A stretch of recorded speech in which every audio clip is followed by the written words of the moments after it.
As protests gather around the United States in the wake of the death of George Floyd, we begin right now at 6 with a peaceful one held in East Liverpool this afternoon. First News reporter Jacob Thompson is live outside of City Hall right now with that story. Jacob, what can you tell us? Right now it's quiet here on the steps of City Hall, but about some 5 hours ago, protesters made their way here. It was an emotional demonstration against police brutality. A crowd of about 50 people marched towards East Liverpool City Hall Saturday afternoon. They met up on the steps of the hall where the crowd grew, tripling to almost 150 people. Not one more. Not one more. Not one more. Protesting against police brutality in the aftermath of George Floyd's death in Minnesota.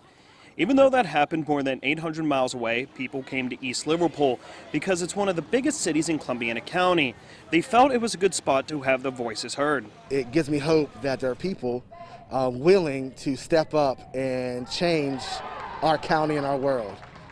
But police were concerned and ready. The problem is they'll get bigger and you'll draw more people in from outside of our area, and that's where my concern comes in. I don't think our locals will do anything to hurt our own town. As protesters gather out here in front of City Hall, police have blocked off a section of West 6th Street for everyone's protection.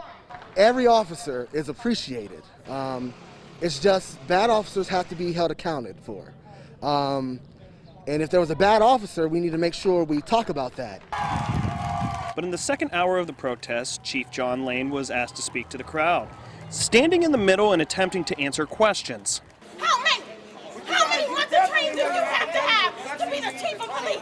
I didn't want to go up and talk. I tried to avoid it, but I felt it was going to get a little too rowdy if I didn't, so I went up there and tried to answer the questions the best I could. But many times Chief Lane would try to answer, he would get cut off or spoken over. That is under investigation. Sometimes they wouldn't let you answer the way they pretty much want to hear what they want to hear. They sometimes don't want to hear what the truth is. Now, it's been about 3 hours since the protest ended, and despite the strong emotions, it ended peacefully with a final prayer before everyone left. Live in East Liverpool, Jacob Thompson, WKBN 27 First News.